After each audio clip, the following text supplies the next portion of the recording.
Baik, Assalamualaikum. Salam sejahtera. Salam GBN ya. Salam Malaysia dan salam kuasa ketiga. Kembali kita ya dalam satu lagi sesi live, dan hari ini secara terperinci saya ingin mengulas ya berkenaan dengan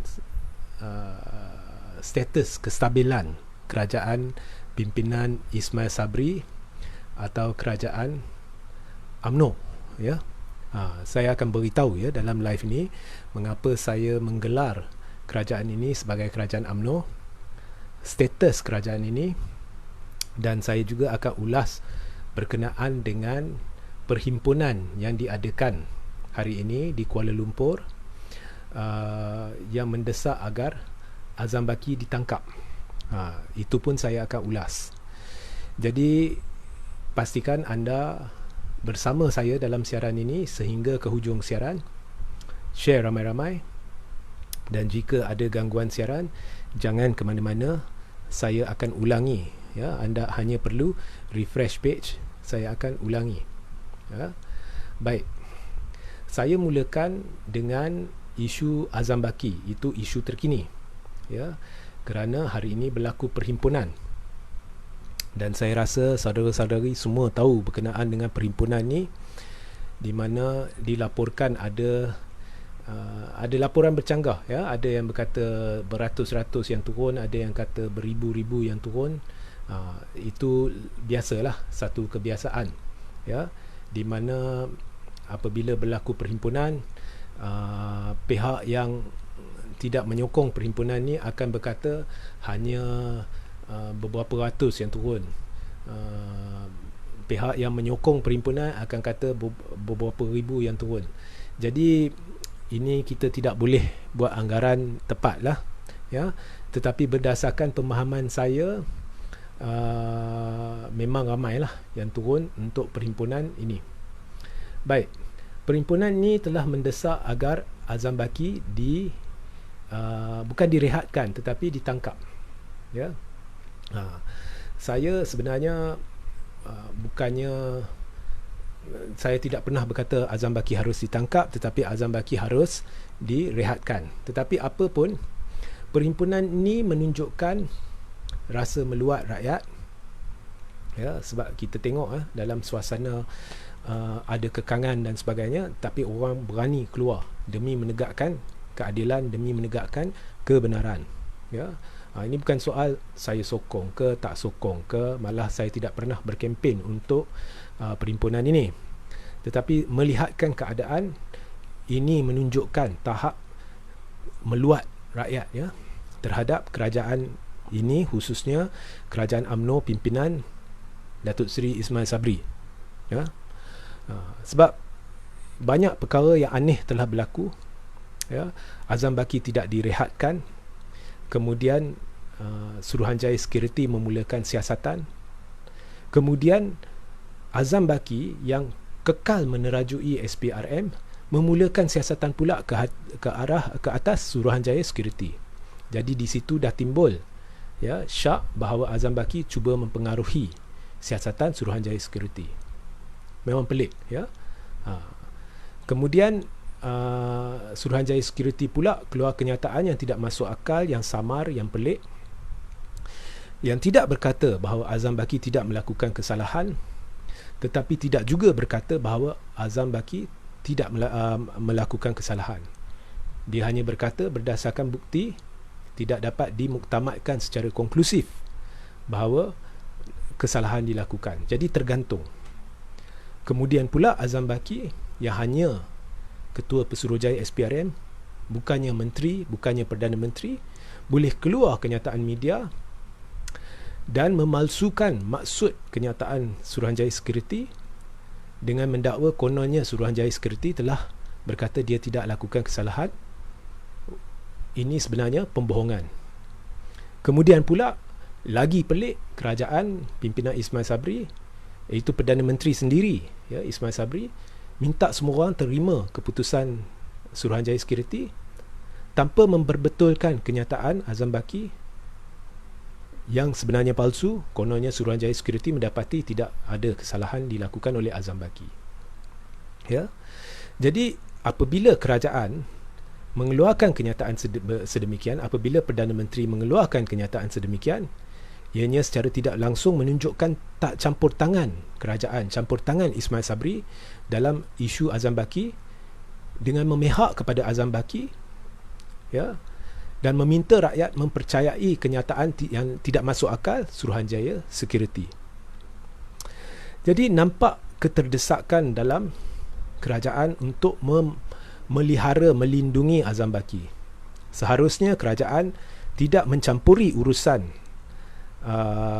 siasatan Azam Baki, dan sebaliknya menekan agar peguam negara melakukan tugasnya dengan menasihati kerajaan apa yang harus dilakukan supaya Perdana Menteri boleh melakukan perkara yang baik, yang betul, iaitu menasihati Yang di-Pertuan Agong untuk merehatkan Azam Baki supaya siasatan telus boleh dijalankan, siasatan bebas boleh dijalankan.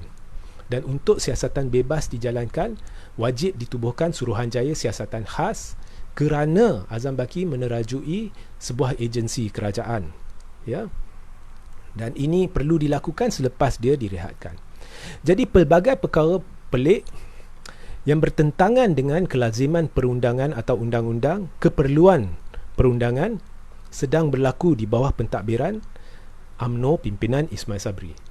Dan satu Malaysia dapat melihat, semua orang sama ada berpendidikan tinggi ke tidak ke, peguam ke bukan ke, nampak jelas bahawa ianya pelik apabila Azam Baki tidak direhatkan. Seolah-olah kerajaan takut dengan Azam Baki. Mungkin Azam Baki memiliki rahsia tertentu melibatkan pemimpin tertentu, dan andai kata beliau dipaksa berehat, mungkin beliau akan membongkarkan perkara tertentu. Jadi isu ini telah menunjukkan bahawa kerajaan pimpinan Ismail Sabri amat takut dengan Azam Baki, takut menegakkan kebenaran, dan menunjukkan bahawa Azam Baki ini terlalu berkuasa. Ini semestinya akan menakutkan pelabur yang semestinya tidak akan menabur dana di negara ini, kerana mereka tahu jika mereka melakukan perniagaan dengan syarikat yang berkait dengan kerajaan, ya, sudah pasti SPRM akan melindungi kerajaan jika berlaku sesuatu yang luar biasa atau di luar batasan kebenaran, seperti contohnya rasuah, salah guna kuasa dan sebagainya, yang mungkin boleh mengaibkan pelabur, boleh memberi kesan kepada dana pelaburan mereka, ya. Dan pelabur pun telah melihat perkara ni. SPRM dilihat melindungi pihak-pihak tertentu kerana Ketua Polis Negara yang lepas, dalam pada masih bergelar Ketua Polis Negara, membuat sidang media memberitahu sejelas-jelas mungkin kepada berjuta rakyat Malaysia bahawa ada unsur salah guna kuasa melibatkan menteri, ada unsur rasuah politik dan sebagainya. Tetapi SPRM yang seharusnya wajib memulakan siasatan di bawah Akta SPRM, sebaliknya berkata ini masalah dalaman. Jadi pelbagai perkara pelik yang mungkin boleh menjelaskan mengapa pencapaian ekonomi negara kita di bawah gerombolan, ya, ahli-ahli parlimen UMNO PAS PPBM ni antara terburuk di rantau ni, dan begitu teruk. Saya rasa negara kita telah mundur dari sudut ekonomi 10-20 tahun. Ya. Dan berdasarkan apa yang saya lihat dalam perhimpunan ni, rakyat meluat terhadap gerombolan, ya, UMNO PPBM PAS. Dan kalau kita lihat, ya, di sebelah UMNO pula kluster mahkamah ni, khususnya Najib Zahid, agak membisu sedikit dalam isu Azam Baki. Ya, inilah Azam Baki sama yang didakwa, ya, telah cuba membersihkan nama Najib sebelum PRU 14 dengan mendakwa kononnya memang Raja Arab masuk duit 2.6 bilion ke dalam akaun Najib. Ya, amat pelik bila Najib agak diam, sedangkan terang-terang di depan mata kedaulatan undang-undang tergugat bersusulan isu Azam Baki ini. Seharusnya Azam Baki disiasat bukan hanya dari sudut akta Sikda yang melibatkan Suruhanjaya Security, dia juga patut disiasat atas akta SPRM 2009, dan juga perlu disiasat merujuk kepada pekeliling kerajaan berhubung, ya, pemilikan saham, ya, dan pengisytiharan harta, sebab ada hak-hak tertentu, nilai saham yang boleh dimiliki oleh penjawat awam. Semua ni perlu disiasat, ya. Azam Baki dia memiliki jawatan, ya, apabila membeli saham. Jadi adakah jawatan tu telah mempengaruhi urusan jual beli? Adakah dia mendapat saham tu atas jawatan dia, saham yang begitu banyak, ya? Mungkin dengan pengetahuan bahawa ianya akan membawa keuntungan tertentu dalam jangka masa tertentu yang mungkin boleh dilihat sebagai satu bentuk rasuah.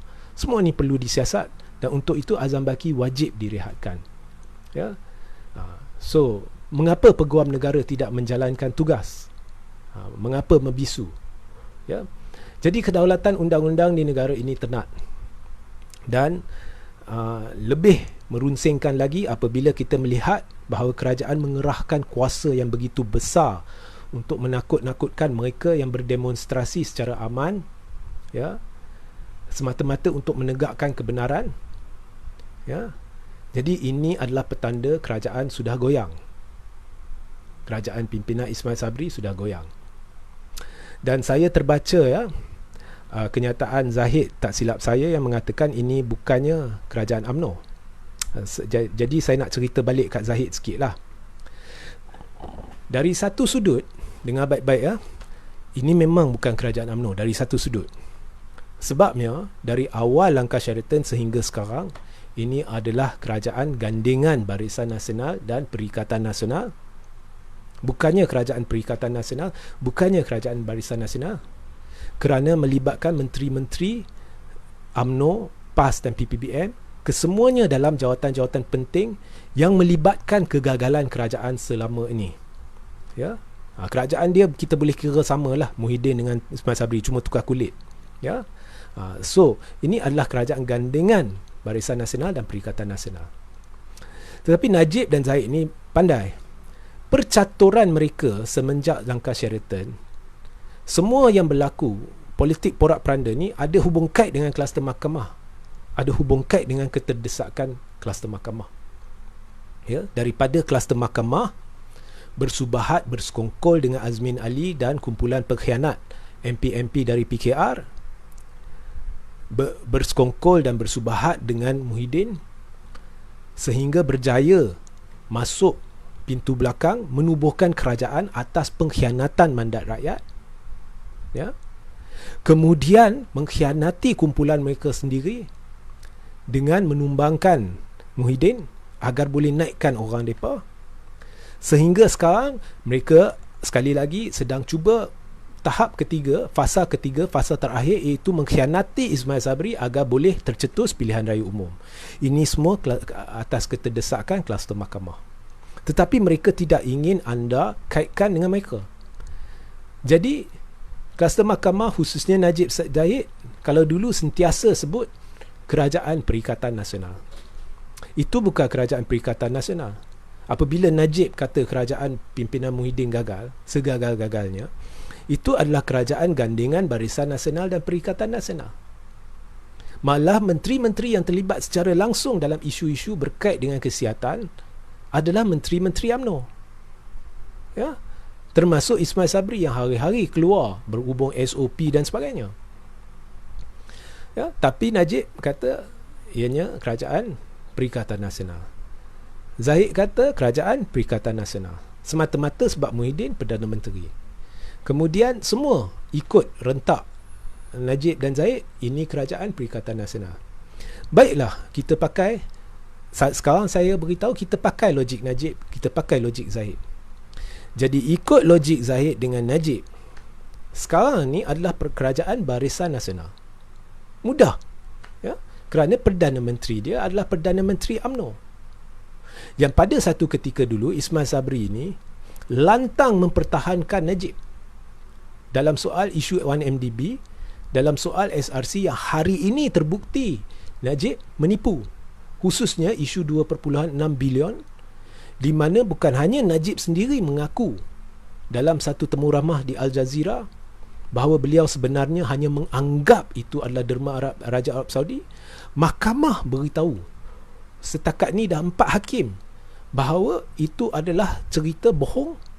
Kononnya ianya dana Raja Arab Saudi, hakikatnya itu adalah duit SRC, dan ada bukti jelas menunjukkan isu ianya bukti duit SRC, dan bukti itu berdasarkan pemaparan, penampilan di pembentangan pendakwa raya. Kita pun boleh baca, kita pun boleh lihat jelas bukti dia. Takkan bukti itu Najib tak tahu?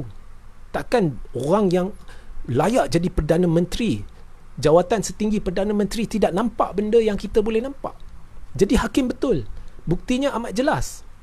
4 hakim dah kata ini jelas bukannya dana dari Raja Arab Saudi. Itu semua cerita kelentong, ya. Tapi Ismail Sabri dulu yang mempertahankan Najib. Lah ni dia Perdana Menteri. Jadi ini kerajaan UMNO. Ini jawapan saya kepada Zahid Najib, mengapa ini adalah kerajaan UMNO, mengapa ini kegagalan kerajaan UMNO, ya? Mengapa segala yang berlaku ini adalah atas tanggungjawab UMNO, khususnya kluster mahkamah, ya? Jadi sekarang kerajaan pimpinan Ismail Sabri dah goyang.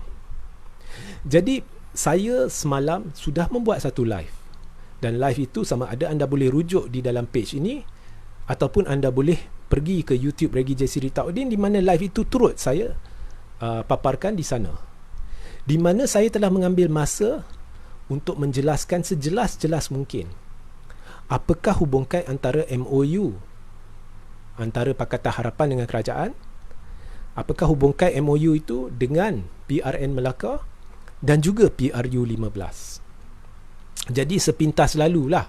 Tapi saya galakkan anda rujuk kepada live tersebut di YouTube Regi J. Siritaudin atau scroll ke bawah dan lihat live semalam. Sepintas lalulah. Sekarang ni disebabkan Anwar masukkan tarikh 31 Julai sebagai had, di mana sebelum itu tidak harus parlimen dibubarkan, bagi menekan kluster mahkamah agar kluster mahkamah bersetuju sokong Anwar, supaya bila kluster mahkamah menyokong Anwar, maka PH akan bersetuju untuk tarik sokongan daripada Ismail Sabri, dan kemudian setelah kluster mahkamah juga tarik sokongan dari Ismail Sabri, kerajaan akan tumbang dan PRU 15 akan tercetus, dan selepas PRU 15, PH dan BN boleh bentuk jajaran politik baru. So Anwar nak tekan, sebab itu dalam MOU ada tarikh 31 Julai tu, sebab dia tahu Najib tak boleh tunggu sampai 31 sampai bulan Ogos untuk parlimen dibubarkan. Mana tahu kes dia, keputusan terakhir yang muktamad Mahkamah Persekutuan mungkin dibacakan sebelum itu. Jadi Najib, Zahid semua dia perlu pembubaran parlimen secepat mungkin. Mungkin bulan ini pun tak apa, bulan Mac, bulan April. Dan secara senyap mereka dah ada senarai mereka nak letak calon mana dan sebagainya, ya. Jadi mereka terdesak, dan Anwar nak mereka kata bahawa mereka menyokong Anwar, ya. So jika mereka kata sokong Anwar, PH tak keberatan lah nak tarik MOU. PH, BN dua-dua tahu mereka tak akan menang pilihan raya, tapi mereka mengharapkan jumlah kerusi PH, BN akan melebihi jumlah kerusi blok kuasa ketiga, supaya PH dan BN bolehlah memujuk GPS dan lain-lain parti kecil untuk menyertai kerajaan agar mereka boleh tubuh kerajaan. Jadi Anwar pun tak berani masuk pilihan raya seorang diri. Najib pun tak berani masuk. Dia kelentong kat orang-orang UMNO akan umbi, kononnya BN akan menang besar. Hakikatnya dia orang tahu campur PH sekali pun tak akan menang. Tetapi mereka dah ada idea nak bentuk jajaran politik baru, dan memang benda tu wajib. Kalau tidak, tak mungkin BN boleh jadi kerajaan, tak mungkin PH boleh jadi kerajaan. Cuma Anwar tertunggu-tunggu. Najib mengumumkan, Zahid mengumumkan bahawa mereka menyokong Anwar. Mereka bersetuju lepas PRU 15 Anwar dicalon sebagai Perdana Menteri, andai kata PH dengan BN berjaya bentuk kerajaan. Jadi takkan Najib nak umum bahawa mereka setuju Anwar jadi Perdana Menteri. Jika Najib umum benda ni, maka akar umbi UMNO yang dah cukup meluat dengan UMNO, yang dah cukup meluat dengan kepimpinan Ismail Sabri, yang dah cukup meluat dengan kluster mahkamah, akan lebih meluat. Jadi takkan Najib dan Zahid nak umum, ya, mereka sokong Anwar. Itulah sebabnya kesempatan diambil untuk bubarkan DUN Johor atas pelbagai alasan. Kononnya majoriti satu kerusi, jadi kerajaan Johor ni rapuh. Jadi sebab rapuh, dia tak berani buat keputusan yang bertentangan dengan Perikatan Nasional. Takut Perikatan Nasional akan tarik sokongan. Jadi kerajaan ini perlu ditumbangkan dan perlu ada pembubaran DUN. So itu logik yang digunakan. Jadi tapi ada sebab di sebalik strategi pembubaran DUN Johor. Jadi bila saya lihat di media sosial, ramai yang kata sebenarnya UMNO nak guna DUN Johor untuk pupuskan PPBM, untuk tendang Muhyiddin. Betul. Jika berlaku DUN Johor, pilihan raya negeri Johor, memang UMNO nak cuba pupuskan PPBM. Tetapi itu bukanlah matlamat dalam hal ini, dalam kes pilihan raya negeri Johor. Sebenarnya UMNO atau khususnya kluster mahkamah nak cetuskan pilihan raya umum ke-15. Mereka nak tekan Ismail Sabri. Jadi apabila UMNO mengumumkan menyokong pembubaran DUN Johor, apabila kluster mahkamah menyokong pembubaran DUN Johor, jadi Pakatan Harapan akan tergugat. Sebab dah 3 pilihan raya negeri PKR kena teruk. Di Sabah, di Melaka dan di Sarawak, di AP pun kena teruk. Jadi PH tak sanggup nak masuk satu lagi pilihan raya negeri sebelum PRU. Kalau dah nak masuk pilihan raya negeri sebelum PRU, lebih baik masuk PRU. Ya, PH tahu PRU akan berlaku dalam tahun ni, kluster mahkamah akan berjaya. Mengapa berjaya? Anwar tahu, jika kluster mahkamah tarik sokongan terhadap Ismail Sabri, kerajaan Ismail Sabri akan jadi kerajaan minoriti. PH lepas tu akan ditekan oleh penyokongnya. Sekarang pun dah tertekan, dia akan tertekan lagi oleh penyokongnya. Mengapa kau masih beri nyawa kepada kerajaan Ismail Sabri, sedangkan kerajaan Ismail Sabri kini kerajaan minoriti, dah ditolak oleh presiden parti dia sendiri? Mengapa anda nak beri nyawa kepada kerajaan Ismail Sabri? Jadi Anwar pada masa tu tidak boleh guna alasan kami nak elak pilihan raya, sebab penyokong PH tak akan percaya. Kau nak elak pilihan raya, apa benda yang kau buat di Melaka? Di Melaka bukankah kau memuji-muji 4 adun yang menumbangkan kerajaan negeri? Bukankah korang beria-ia nak adakan pilihan raya negeri? Jadi akhirnya Anwar dan PH akan tertekan untuk tarik MOU. Jadi Anwar tahu macam mana pun pilihan raya akan berlaku dalam masa terdekat. Jadi kalau nak bubarkan DUN Johor, takkan PH nak masuk DUN Johor kena belasah teruk, lepas tu rakyat hilang keyakinan terhadap PH, lepas tu tak dalam sebulan lagi masuk pula PRU. Sebaliknya, jika Anwar menggunakan kesempatan pilihan raya negeri Johor ni, pembubaran DUN Johor ni untuk berlagak seperti hero, mungkin sokongan yang hilang terhadap PKR ni mungkin kembali sedikit, 20%. Jadi dengan membubarkan DUN Johor ni, kluster mahkamah hendak menekan Anwar. Anwar akan gunakan peluang ni untuk berlagak seperti hero. Kami tak setuju DUN Johor dibubarkan demi rakyat. Ya, jika DUN Johor dibubarkan, kami akan tarik MOU. Supaya ada kemungkinan beberapa peratus undi sokongan PH yang hilang ni mungkin akan kembali, kemudian masuk PRU. Jadi itulah sebabnya DUN Johor dibubarkan dan pilihan raya negeri Johor diadakan. Kluster mahkamah nak menekan Anwar dan PH untuk menggunakan pembubaran DUN Johor ni untuk menarik MOU. Kemudian andai kata Anwar menarik MOU ni sebelum PRN Johor, kluster mahkamah ada 2 pilihan.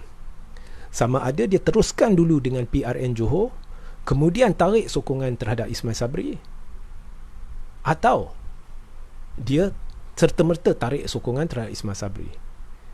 Jika kluster mahkamah serta-merta tarik sokongan terhadap Ismail Sabri, selepas PH menarik MOU, maka mungkin PRN Johor dan PRU 15 diadakan serentak.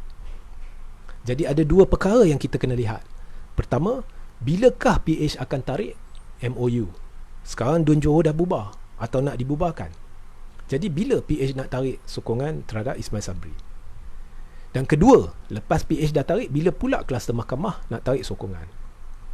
Jika PH tarik MOU dia, batalkan MOU, ya, tarik sokongan dari Ismail Sabri selepas Dun Johor ni bubar, mungkin dalam masa beberapa hari lagi sebelum PRN Johor. Tetapi jika kluster mahkamah tunggu selepas PRN Johor untuk tarik sokongan terhadap Ismail Sabri, maka akan berlaku pembaziran besar dana rakyat, kerana tidak lama selepas PRN Johor akan berlaku PRU. Apa pun, ya, kerajaan pimpinan Ismail Sabri sudah goyang. Pilihan raya akan berlaku. Retorika kononnya Ismail Sabri ni akan berjaya untuk melengahkan PRU sampai 2023 ni mengarut. Ya. Dan walaupun saya menentang sekeras-kerasnya kluster mahkamah ni, negara kita memerlukan pembubaran parlimen secepat mungkin, dan sama ada selepas itu kita adakan maghiran atau kita adakan PRU 15. Ya. Baik, jika anda ada soalan, anda boleh mula bertanya sekarang. Ya, siaran ini akan berulang di YouTube Regi J. Siri Taudin malam ini. Jadi sebelum, ya, anda boleh mula bertanya sekarang, tetapi satu je saya nak pesan, ya. Hari ini utusan membuat berita kononnya Tun masuk IJN, dan ada ura-ura kononnya dia dimasukkan ke dalam CCU, dan kemudian itulah di media sosial keluarga saudara mara dia disuruh jumpa Tun buat kali terakhir dan sebagainya. Ini amat tidak bertanggungjawab, ya, oleh utusan untuk menimbulkan ura-ura kononnya ada ura-ura ini, ura-ura itu, ya, kerana melibatkan nyawa seorang tokoh negarawan iaitu Tun Mahathir.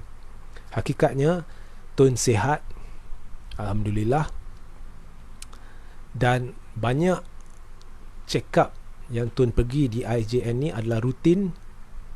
Okey.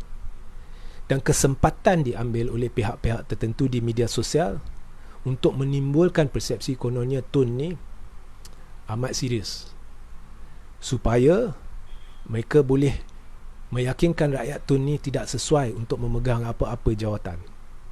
Ini cukup tidak bertanggungjawab. Ini adalah sifat kemunafikan, ya, dan kita tahu pihak mana yang menyebarkan berita ni.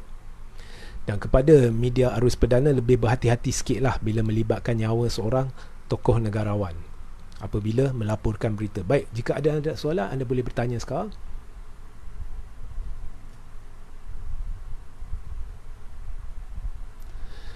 Jozam, banyak faktor UMNO akan menang besar di PRN Johor. Okey, saya tak mau baca lagi. UMNO memang akan menang besar di PRN Johor jika PRN Johor diadakan sebelum PRU. Itu sudah pasti. Sebabnya PH tidak boleh melibatkan diri dalam PRN Johor. Jika dia melibatkan diri dalam PRN Johor, dia akan kena teruk, kerana dah berbunyi mereka kata mereka menentang pembubaran Dun Johor. Dan apabila hanya ada Barisan Nasional di situ, akan berlaku ataupun Barisan Nasional dengan BH akan berlaku seperti di Melaka. Kerana blok kuasa ketiga tidak ingin terlibat, pembangkang lain tidak ingin terlibat kerana mereka tidak ingin menghalalkan pertaruhan kemaruk kuasa UMNO dan Perikatan Nasional dan Pakatan Harapan. Jadi mereka tidak ingin melihat terlibat kerana mereka tidak mengiktiraf PRN Melaka dan Johor. Jadi akan berlaku seperti di Johor, di Melaka, di mana ramai orang boikot pilihan raya itu, menyebabkan peratusan keluar mengundi rendah. Dan apabila peratusan keluar mengundi amat rendah, maka ianya akan memihak kepada UMNO.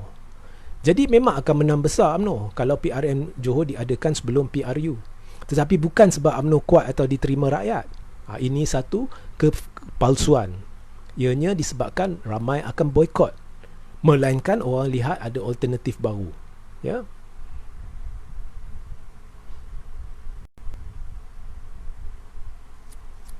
Ahmad Rohaimi, tak payah cerita pasal munafik lah bro, sakit telinga aku. Jadi Ahmad Rohaimi, kalau telinga sakit tak payah berada di sini. Ibrahim Muhammad, tuan, semua demokrasi sebelum ni tidak membawa kesan, demonstrasi sebelum ni tidak membawa kesan apa-apa. Ini satu lagi, terima kasih Ibrahim, tapi ini tidak benar. UMNO, PAS banyak membuat demonstrasi selepas Pakatan Harapan mengambil alih dengan retorik-retorik palsu perpaduan ummah, ya, untuk menimbulkan ketegangan perkauman. Kononnya Islam terancam, ya, dan ini telah membawa kesan apabila mereka akhirnya berjaya menumbangkan kerajaan mandat rakyat dan menumbuhkan kononnya kerajaan Melayu Islam yang hari ini telah menyebabkan perpecahan ummah dalam tahap paling ketara dalam sejarah tanah air, iaitu pihak yang kononnya nak tubuhkan kerajaan Melayu Islam ni akhirnya memecah belahkan ummah kerana bercakaran sesama sendiri, kerana kemaruk kuasa, ya. Dan pihak ini menipu rakyat, kononnya nak menyatukan ummah, sedangkan mereka berbincang dengan DAP, iaitu pihak yang kononnya adalah musuh Islam, musuh Melayu, ya. Maknanya ummah telah diperdaya oleh pihak-pihak ini. Jebatku Delova, benar, saya salah seorang pengundi Melaka yang tak pergi mengundi tempoh hari sebab dah bosan dengan politik bazir duit rakyat. Betul. Ini kita dapat feedback daripada makcik-makcik, pakcik-pakcik di Melaka, tak nak keluar mengundi. Jadi bila satu negeri ni, sejarah dia ni berkait dengan UMNO, jadi bila terlalu sedikit yang keluar mengundi, ianya akan memihak UMNO. Tapi anda lihat di Melaka, dalam 12 kerusi UMNO menang majoriti tipis, tak sampai 1000. Ini menunjukkan kemenangan dia bukan sebab rakyat terima UMNO, sebabnya boikot besar-besaran berlaku, ya.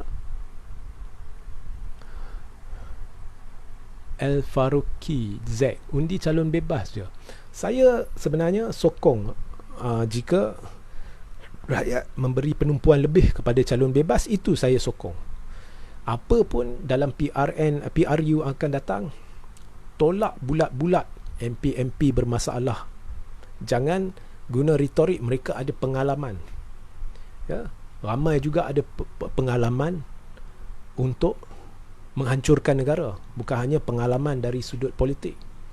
Jadi kita dah lihat berulang kali, ya, cara mereka memporak-perandakan politik. Kita lihat pengaruh perangai mereka di parlimen. Semalam saya lihat video cara Tajuddin berhujah di parlimen, memalukan. Bukan seperti seorang intelektual, ya, hanya menyampuk dengan tanpa hujah apa-apa yang intelektual, hanya korang buli, memalukan Malaysia, perangai Tajuddin di dalam parlimen, ya. Jadi buang semua MP-MP ni, ya.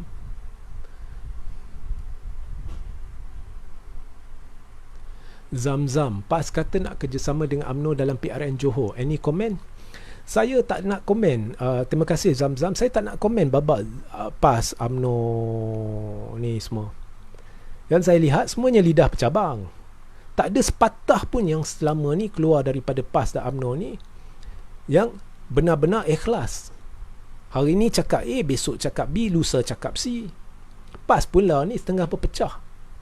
Dari peringkat persekutuan sehingga peringkat pemuda dia, sehingga peringkat Dewan Ulama dia, semua berpecah sekarang, ya. Kalau pemuda PAS dia kekal, Azam Baki perlu direhatkan. Persekutuan peringkat persekutuan pula terima alasan Azam Baki. Kat situ pun dah pecah teruk. Kemudian orang-orang penting dalam PAS, Nik Abduh pun dah serang kepimpinan sebab memecat Khairuddin. Berkecai. UMNO dah berkecai, ya. Rakyat melihat, ya. Baik, saya akhiri live ini.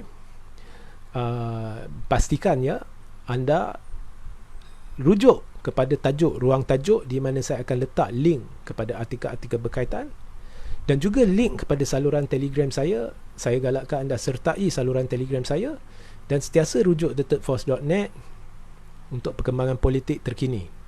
Sehingga kita berjumpa ya esok atau lusa. Assalamualaikum, salam sejahtera, salam GBN, salam Malaysia dan salam kuasa ketiga.